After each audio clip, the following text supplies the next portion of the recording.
الحمد لله وكفى والصلاة والسلام على النبي المصطفى وعلى آله وأصحابه مفاتيح الهدى ومصابيح الدجى. أما بعد فأعوذ بالله من الشيطان الرجيم. بسم الله الرحمن الرحيم. قال الله تبارك وتعالى في كلامه المجيد: ما كان محمد أبا أحد من رجالكم ولكن رسول الله وخاتم النبيين وكان الله بكل شيء عليما. وقال النبي صلى الله عليه وسلم: أنا خاتم النبيين لا نبي بعدي. صدق الله العظيم وصدق رسوله النبي الأمي الكريم، ونحن على ذلك لمن الشاهدين والشاكرين، والحمد لله رب العالمين. اللهم صل وسلم على سيدنا محمد في أول كلامنا. اللهم صل وسلم على سيدنا محمد في أوسط كلامنا. اللهم صل وسلم على سيدنا محمد في آخر كلامنا. انتہائی صد قابل احترام، قابل قدر محترم دوستوں، بزرگوں، گھروں میں پردہ نشین باعفت با پردہ ماؤں اور بہنوں، اسلام کی بنیاد جس طرح عقیدہ توحید پر ہے، عقیدہ آخرت پر ہے، ایسی ہی اسلام کی بنیاد اس عقیدے پر ہے کہ نبی آخر الزمان، رحمت للعالمین، سید المرسلین حضرت محمد مصطفیٰ صلی اللہ علیہ وسلم اللہ کے آخری پیغمبر اور رسول ہیں. آپ صلی اللہ علیہ وسلم پر نبوت اور رسالت کی تکمیل ہو چکی. آپ صلی اللہ علیہ وسلم کے بعد نبوت اور رسالت کا سلسلہ ختم ہو چکا. آپ صلی اللہ علیہ وسلم کے بعد وحی کا سلسلہ ختم ہو چکا. آپ صلی اللہ علیہ وسلم کے بعد اب ایسا الہام نہیں ہو سکتا جو کہ شرعاً حجت ہو. اس عقیدے کو عقیدہ ختم نبوت کہتے ہیں، اور یہ عقیدہ اسلام کی بنیاد ہے. اسی عقیدے پر توحید کا دار و مدار ہے. اسی عقیدے پر قرآن مجید کا دار و مدار ہے. اسی عقیدے پر پورے اسلام کا دار و مدار ہے. یہ عقیدہ ختم نبوت یہ اتنا واضح اور غیر مبہم ہے کہ اللہ تعالیٰ نے قرآن مجید میں 10 آیتیں نازل فرمائیں جو اس عقیدے پر گواہ ہیں. نبی کریم صلی اللہ علیہ وآلہ وسلم نے سینکڑوں احادیث بیان فرمائیں جو کہ اس عقیدے کو واضح کر رہی ہے.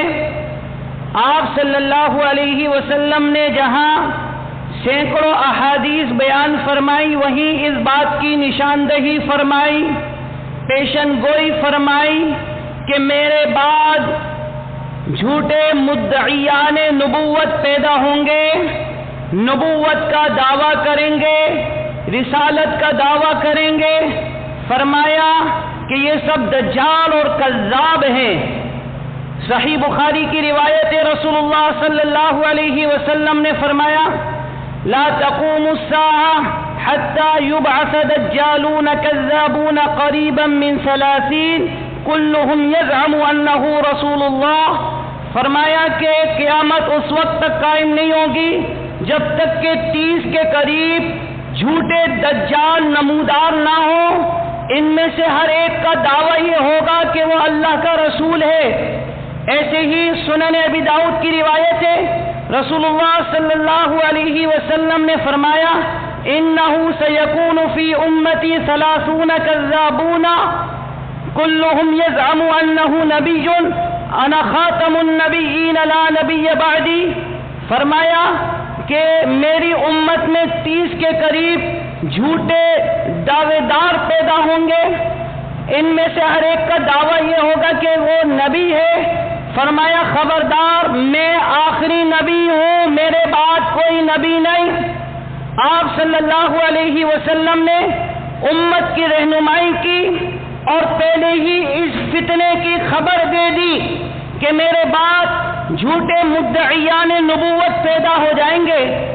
اور جب آپ صلی اللہ علیہ وسلم نے ان جھوٹے مدعیان نبوت کا ذکر کیا تو ان کے لیے دجالون کا صیغہ استعمال کیا.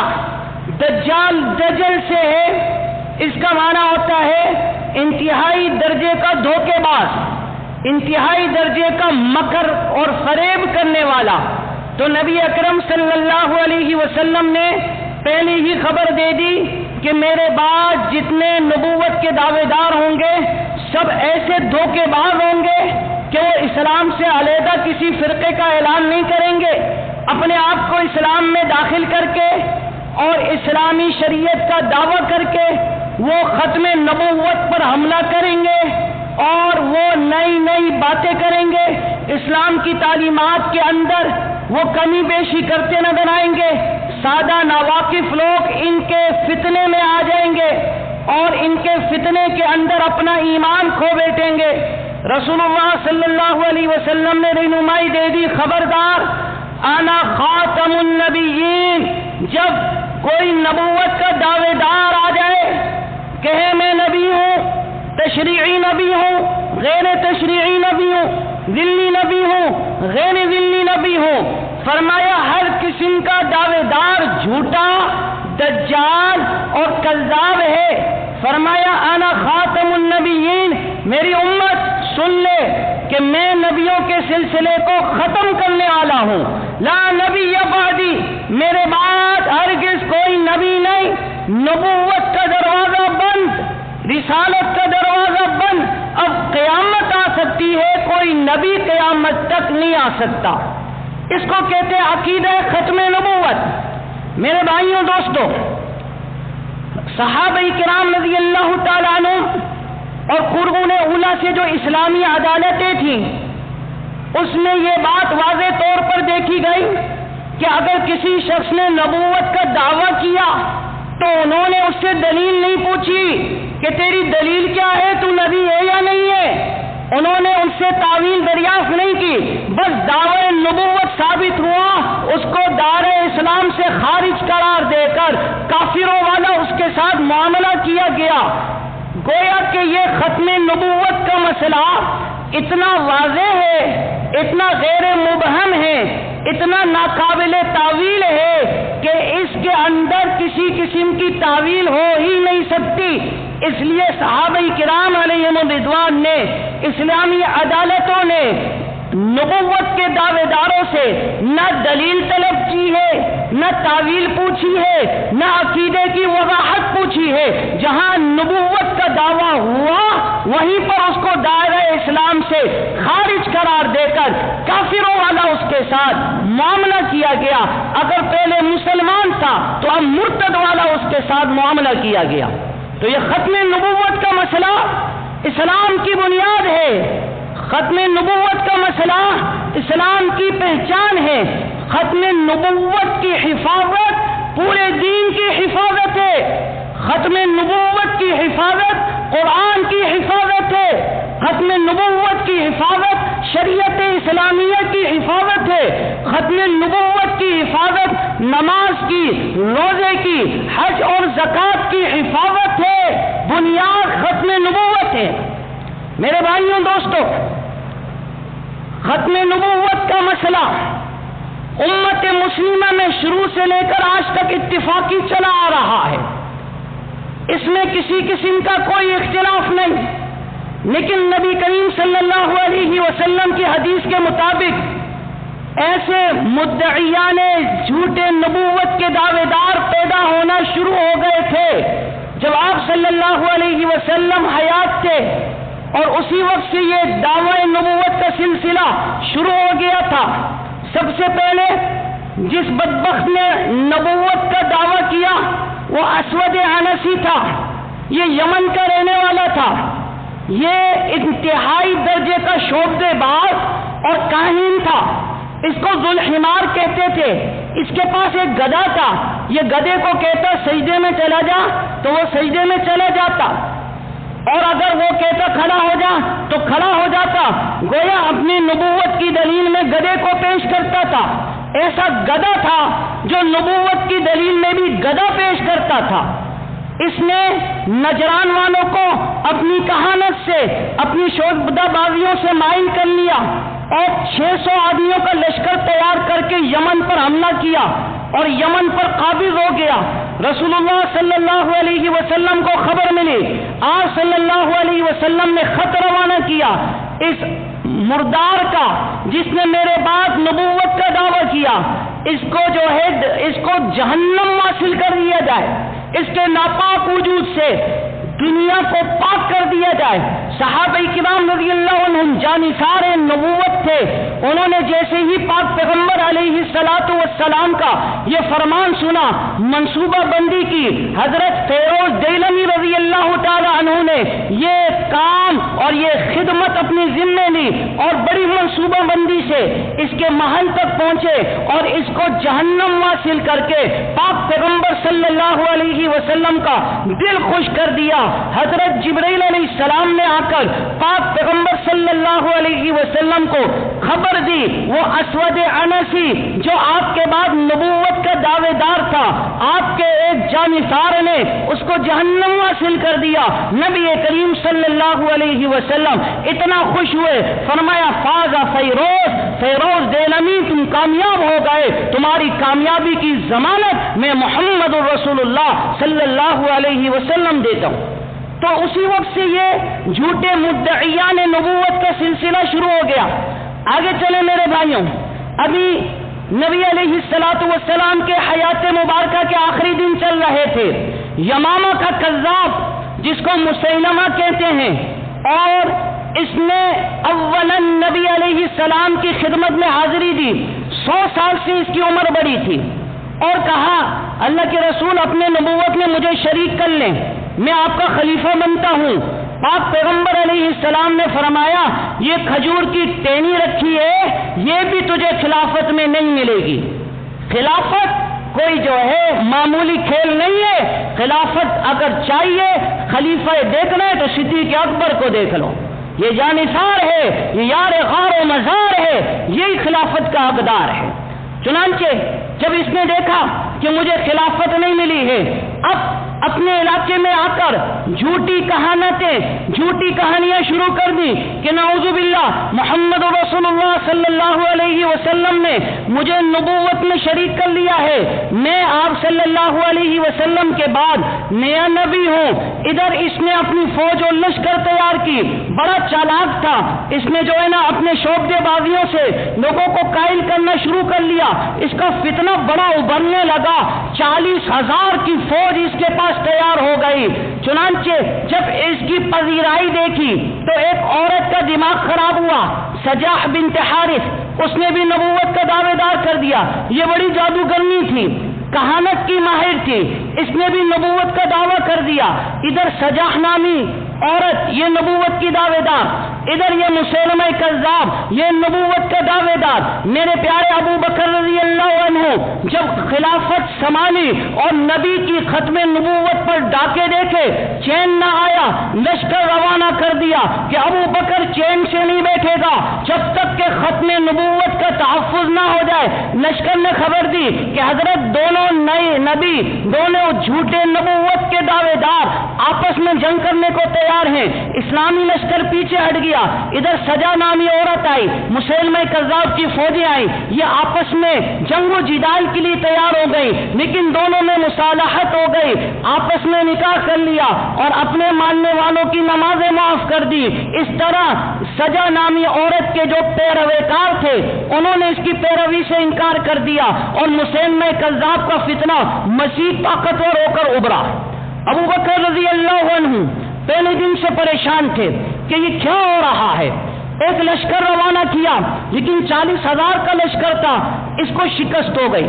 دوسرا لشکر ابو بکر رضی اللہ عنہ نے روانہ کیا، وہ بھی کامیاب نہ ہو سکا۔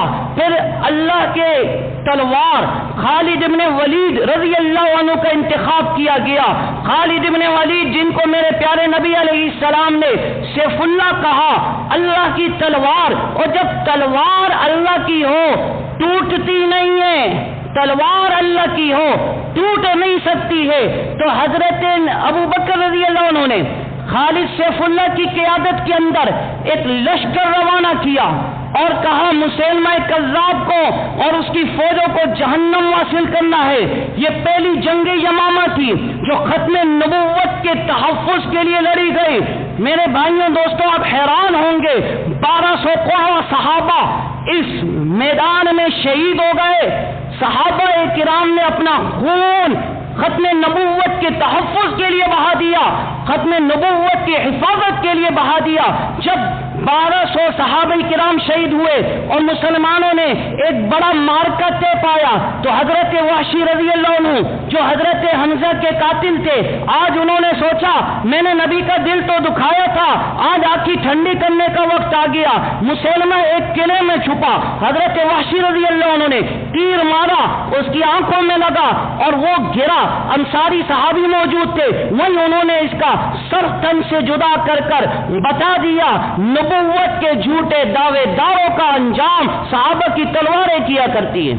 میرے بھائیوں دوستوں، تاریخ گواہ ہے کہ جتنے جھوٹے نبوت کے دعوے دار آئے، اہل اسلام ان کے سامنے سیسا پلائی ہوئی دیوار بن گئے۔ اہل اسلام ان کے سامنے نبی کے سچے پہرے دار بن گئے، نبی کے ختم نبوت کے چوکی دار بن گئے۔ صحابہ کرام کے دور سے لے کر آج تک ختم نبوت پر کوئی کمپرومائز نہیں ہوا، کوئی سمجھوتا نہیں ہوا، کوئی لچک نہیں ہوئی، لچک ہونی بھی نہیں چاہیے۔ جہاں ختم نبوت پر لچک ہوئی وہاں دین اسلام پر لچک آ جائے گی۔ 1857 میں جنگ آزادی کے بعد جب ہندوستان پر انگریزوں نے قبضہ کیا، میری بات توجہ سے سنیے گا، اب انگریز کو ضرورت تھی کہ مسلمانوں کو غلام بنایا جائے۔ اب مسلمانوں کو غلام بنانے میں دو چیزیں رکاوٹ تھی۔ نمبر ایک، نبی اکرم صلی اللہ علیہ وسلم کی بے پناہ محبت جو ہر ایمان والی کے دل میں کوٹ کوٹ کر بھری ہے۔ نمبر دو، جذبہ جہاد۔ یہ دو چیزیں تھیں، یہ دو چیزیں تھیں جو کہ انگریز کو اس بات میں رکاوٹ بن رہی تھی کہ وہ مسلمانوں کو غلام بنائے۔ اب انگریز نے سوچا کہ کیوں نہ اپنے پالتو خاندان سے مرزا غلام احمد قادیانی کا انتخاب کیا جائے۔ اس کا پہلا مشن یہی ہوگا کہ جہاد کو منسوخ کر دے، جہاد کی حرمت کے فتوے دے اور جہاد کرنے والوں کو نعوذ باللہ حرامی کہہ کر تعبیر کرنے لگے۔ اس نے اس کام کے لیے، انگریز نے اس کام کے لیے مرزا غلام احمد قادیانی کا انتخاب کیا۔ اولاً اس کو مفکر اسلام بن کے دنیا کے سامنے پیش کیا، پھر مناظر اسلام بن کے دنیا کے سامنے پیش کیا، پھر اس لعین کے دعوے آنے لگ گئے۔ کبھی کہنے لگا میں اس وقت کا عالم ہوں، کبھی کہنے لگا میں مجدد ہوں، کبھی کہنے لگا میں بڑا مصنف ہوں، پھر کہنے لگا اور میرے تجلیات میں اور میرے درجات میں ترقی ہوئی، اب میں مہدی ہوں، پھر کہہ اٹھا میں مسیح ہوں، پھر کہہ اٹھا کہ میں نبی غیر تشریعی ہوں، اور آخری دعویٰ اس بدبخت نے کیا کہ میں ہی نعوذ باللہ نعوذ باللہ نعوذ باللہ محمد رسول اللہ ہوں جو دوبارہ آیا ہوں۔ یہ دعویٰ کر کے اس نے اپنے لوگوں کو گرویدہ کرنا شروع کیا اور انگریز کی خدمت انجام دی۔ حرمت جہاد پر اس نے اتنی کتابیں لکھی، خود کہتا ہے کہ میں نے حرمت جہاد پر اتنی کتابیں لکھی ہیں، اگر ان کتابوں کو 50 الماریوں میں رکھا جائے، وہ کتابیں بھر دی جائیں، یہ میں نے اپنی ملت کو دے دی ہیں، جاؤ اس کتابوں کو مکہ مدینہ تک پہنچا دو۔ تو یہ فتنہ ظاہر ہوا، انگریز کا پالتو انگریز کا جو ہے بوٹ صاف کرنے والا، انگریز کے جو ہے انگریز کے آگے پیچھے گھومنے والا، اس نے ایک نئے فتنے کی بنیاد رکھی۔ چنانچہ جب اہل ایمان، اہل اسلام اور درد دل رکھنے والوں کے سامنے یہ بات آئی کہ آج پھر ایک ڈاکو آیا ہے جو ختم نبوت پر ڈاکہ ڈال رہا ہے، آج پھر ایک مسلمہ کذاب آیا ہے، آج پھر ایک اسود عنسی آیا ہے، اب کسی صدیق کی ضرورت ہے، اب ابو بکر کی ضرورت ہے، اب خالد بن ولید کی تلواروں کی ضرورت ہے، اب فیروز دیلمی کے حملوں کی ضرورت ہے۔ چنانچہ مسلمانوں نے متفقہ طور پر تحریک ختم نبوت کا آغاز کیا۔ 1952 کے اندر جب پاکستان بنا، 1947 میں اس کے بعد بلوچستان کو قادیانی صوبہ بنانے کا جب قادیانیوں نے اعلان کر دیا اور شاہ صاحب طرف اٹھے، عطا اللہ شاہ بخاری رحمہ اللہ کی نیندیں اڑ گئی۔ اسلام کے نام پر حاصل کردہ ملک جس کی بنیاد لا الہ الا اللہ پر ہے، آج اسی اسلامی ملک کے اندر، آج اسی مملکت خدا داد کے اندر یہ قادیانی، یہ خنازیر سے بدتر لوگ یہ اپنا صوبہ بنا رہے ہیں اور نبی کی ختم نبوت پر حملہ کر رہے ہیں، نبی کی ختم نبوت پر ڈاکہ ڈال رہے ہیں۔ حضرت شاہ صاحب رحمت اللہ علیہ نے قسم کھا لی، آج کے بعد نیند حرام ہے، آرام حرام ہے، جب تک نبی کی ختم نبوت کا تحفظ نہیں ہو جاتا، نبی کی ختم نبوت کے چوروں اور ڈاکوؤں کو کیفر انجام تک نہیں پہنچاتا، میرے لیے نیند حرام ہے۔ حضرت شاہ صاحب کی آدھی زندگی آپ تاریخ کا مطالعہ کریں، جیل میں گزری، آدھی زندگی ریل میں گزری، کبھی اس جیل میں کیوں مارا جا رہا ہے، یہ ختم نبوت کا چوکیدار ہے، کبھی اس جیل میں کیوں مارا جا رہا ہے، یہ ختم نبوت کا چوکیدار ہے، کبھی یہاں کا سفر، کبھی وہاں کا سفر، کبھی ادھر کبھی ادھر، صرف اور صرف ہر وقت ایک ہی زبان پر نعرہ تھا، لا نبی بعد محمد، خبردار محمد علیہ السلام کے بعد کوئی نبی نہیں، لا امت بعد امت محمد، امت محمدیہ کے بعد کوئی امت نہیں۔ اسی نعرے کو لے کر حضرت شاہ صاحب تڑپ رہے ہیں، کبھی بے چین ہو رہے ہیں، اپنی بچیوں سے کہہ رہے ہیں اپنے باپ کا آرام بھول جاؤ، اپنے باپ کا آرام بھول جاؤ، میں تو یہ چاہتا ہوں مجھے موت آئے تو میں یہی نعرہ لگا رہا ہوں، لا نبی بعد محمد، لا رسول بعد محمد، لا امت بعد امت محمد۔ ختم نبوت کے لیے زندگی قربان کر دی، ختم نبوت کے لیے جیلیں کاٹی، ختم نبوت کے تحفظ کے لیے ریلوں میں رہے، پوری زندگی ختم نبوت کے چوکیدار، ختم نبوت کے پہرے دار بن کر رہے۔ یہ تحریک جب حضرت شاہ صاحب نے شروع کی، اس وقت مرد کیا، عورتیں کیا، ارے بوڑھے کیا، بچے کیا، اسکول کے طلبہ کیا، مدارس کے طلبہ کیا، سب کی زبان پر ایک ہی نعرہ لگ گیا کہ ختم نبوت زندہ باد، ہم اپنے نبی کے بعد کسی کو نہیں مانتے، ہم اپنے نبی کے بعد کسی کو پیغمبر نہیں مانتے، ہمارا عقیدہ ختم نبوت کا ہے۔ چنانچہ حکومت نے اس وقت کی بڑی کوششیں کی، انتظامیہ کے ذریعے گولیاں چلوا دی۔ آپ تاریخ کا مطالعہ کریں، ذرا اپنے بڑے اور بوڑھوں سے پوچھیں، ایک ایک سڑک پر لاشیں ڈھیر پڑے ہوتے تھے، پھر بھی ختم نبوت کی آواز کو نہیں دبایا جا سکا، ختم نبوت کی آواز بلند ہوتی گئی۔ ایک طالب علم اسکول جا رہا تھا، جب اس نے دیکھا ختم نبوت کے دیوانے کھڑے ہیں، وہ بھی ختم نبوت کے نعرے لگانے لگا، ادھر انتظامیہ نے پکڑ لیا اور مارنا شروع کیا۔ پوچھا کتنا ماروں؟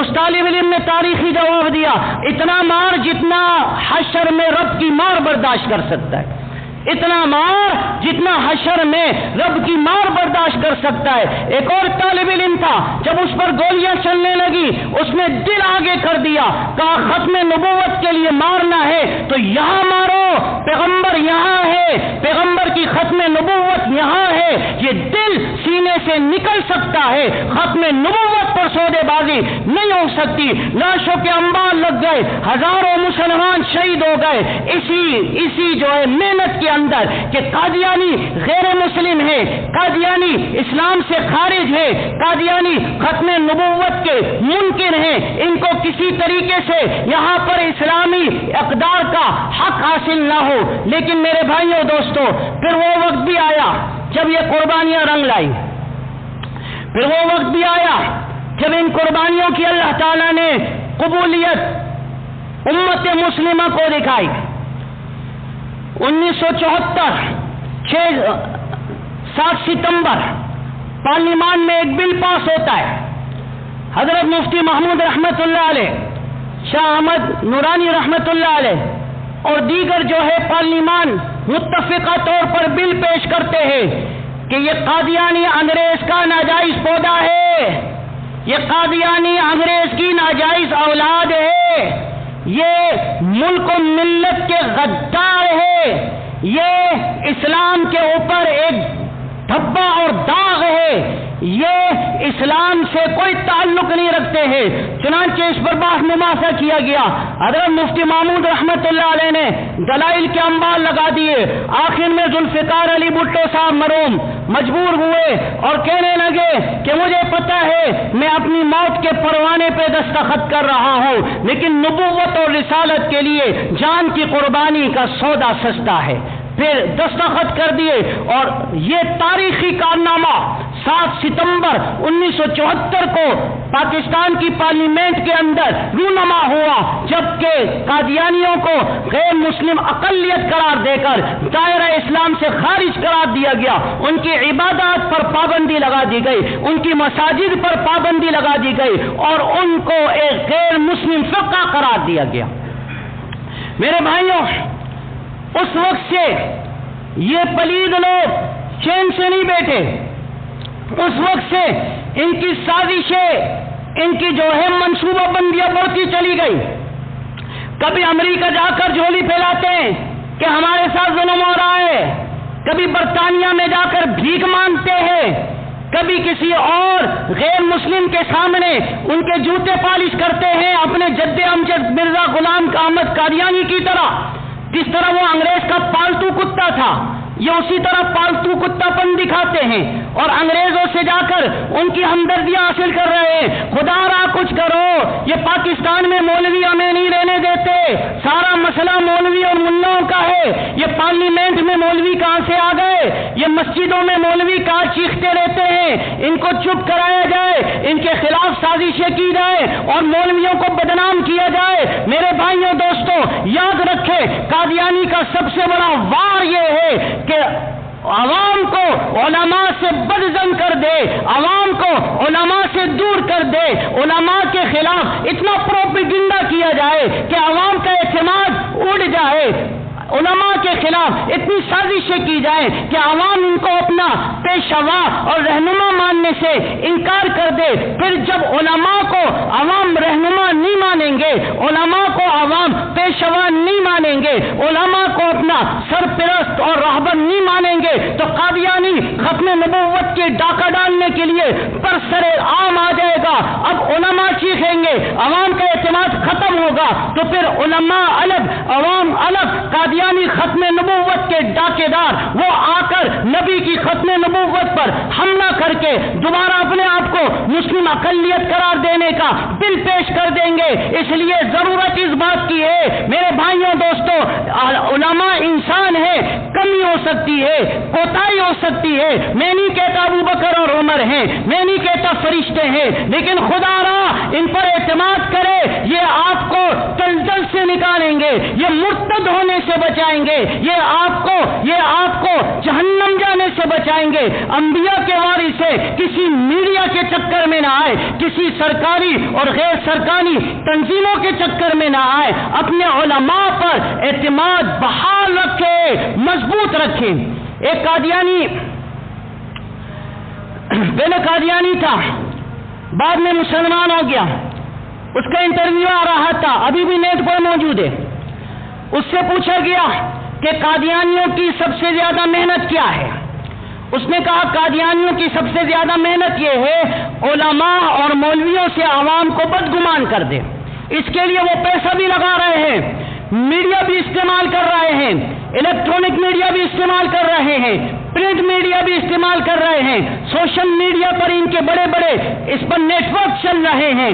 کیوں؟ اس لیے کہ اگر عوام علماء سے دور ہو جائے تو جب ختم نبوت کی آواز لگے گی، جب کہا جائے گا آؤ آج مسلمہ کذاب کے مقابلے میں صدیق کی روح چاہیے، آؤ آج اسود عنسی کا مقابلہ کرنے کے لیے فیروز دیلمی چاہیے، تو اس وقت عوام کبوتر کی آنکھیں بند کر کے سو جائے گی۔ اس لیے ان دونوں کو آپس میں بدگمان کر دو تو خدا را اس قادیانی سازش سے بچے۔ اگر آپ کچھ ختم نبوت کے لیے نہ کر سکے، کل قیامت کے دن پیارے پیغمبر علیہ السلام کی شفاعت کی امید نہ رکھے، اگر ختم نبوت کے لیے کچھ نہ کر سکے تو حوض کوثر کے جام پینے کی امید نہ رکھے۔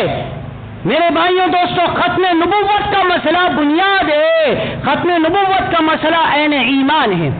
ایک قادیانیوں کی سازش یہ کہ کسی طریقے سے ان مسلمان ممالک میں جہاں غربت ہے، بسم اللہ،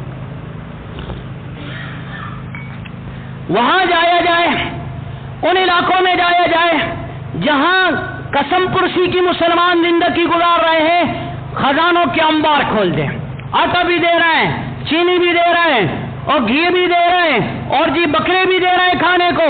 ابھی بلوچستان میں اور صوبہ سندھ میں جو سیلاب آیا، وہاں ایک رفاعی ادارہ ہیومینٹی کے نام سے، وہ کہتے ہیں انسانیت، ہیومینٹی یعنی انسانیت، اس کے نام سے ادارہ ہے، وہ وہاں بڑا زور و شور سے کام کر رہا ہے، لیکن جو ہے اس کا پس پردہ مقصد لوگوں کو قادیانی بنانا ہے۔ قادیانی لٹریچر تقسیم کیا جا رہا ہے اور قادیانیت کی طرف دعوت دی جا رہی ہے۔ میں اپنے مسلمان بھائیوں سے، مسلمان بہنوں سے، مسلمان مردوں سے، عورتوں سے، بچوں سے اور بوڑھوں سے یہ کہوں گا، خدا را یہ طے کر لو، اگر کھانا نہ ملا نہ صحیح، بدن پر کپڑے نہ ملے نہ صحیح، اگر جسم پر جتنے بال ہیں اتنی جانیں اللہ دے، وہ ساری جانیں بھی قربان کر دیں گے، ختم نبوت کی سودے بازی نہیں کریں گے۔ میرے بھائیوں، ختم نبوت کا مطلب یہ ہے، آپ ایک ختم نبوت کی حفاظت نہ کرنے کا مطلب یہ ہے کہ آپ ایک نئے نبی کو اسلام میں داخل کر رہے ہیں۔ جب نیا نبی آئے گا، نماز بھی نہیں، روزہ بھی نیا، حج بھی نیا، زکات بھی نہیں، توحید بھی نہیں، قرآن بھی نیا، بھائی پھر بچے گا کیا؟ تو میں کہہ رہا ہوں، ختم نبوت کی حفاظت توحید کی حفاظت ہے، ختم نبوت کی حفاظت قرآن کی حفاظت ہے، ختم نبوت کی حفاظت اسلام کی حفاظت ہے، ختم نبوت کی حفاظت اسلام کے ارکان کی حفاظت ہے۔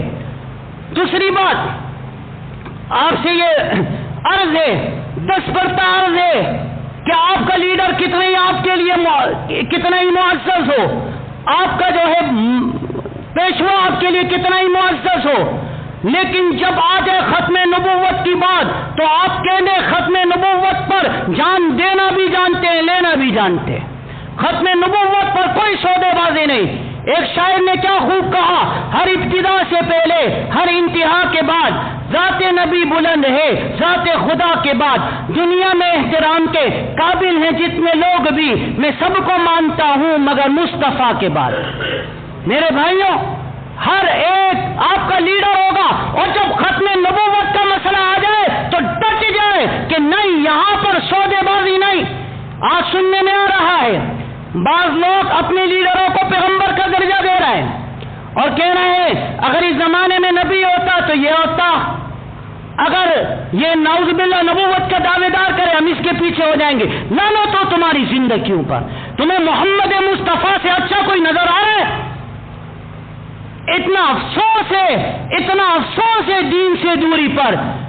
صحابہ کرام رضی اللہ تعالیٰ عنہم اگر زندہ ہوتے تو لائن سے کھڑے کر کے گردنیں اڑا دیتے۔ تو میرے بھائیوں دوستوں، عرض یہ ہے، ماؤں بہنوں سے بھی عرض یہ ہے، میں اپنی ماؤں سے کہنا چاہتا ہوں، اپنی اولاد کو کہہ دے کہ میں نے تمہیں دودھ پلایا، ختم نبوت کی حفاظت کے لیے ہے۔ خبردار جب آئے ختم نبوت پہ آج، خبردار جب ختم نبوت کا مسئلہ آ جائے تو میں تجھے دودھ نہ بخشوں گی جب تک تو نبی کی ختم نبوت پر قربان نہ ہو جائے۔ میرے بھائیوں، آج قادیانیوں کی سازش ہے، کبھی کوئی آتا ہے اسکول کے نصاب سے خاتم النبیین کا لفظ ہٹا دیتا ہے۔ کیا مسئلہ ہے؟ کیا کیڑا ہے؟ کیا وجہ ہے؟ تمہیں اتنا جو ہے خاتم النبیین کے لفظ سے چڑ کیوں ہے؟ کبھی کوئی آتا ہے کہتا ہے نہیں، اسلام تو اخلاق کا نام ہے، وہ اخلاق میرے نبی کے قدموں کے نیچے ہیں، جو نبی کا نہیں اس سے کوئی اخلاق نہیں۔ تو اس لیے یہ قادیانی لوگ بڑے اخلاق سے ملتے ہیں، یہ بھی آپ ذہن میں رکھیں۔ اوہو، ان سے بڑا کوئی جو ہے حاتم طائی نظر نہیں آئے گا جی۔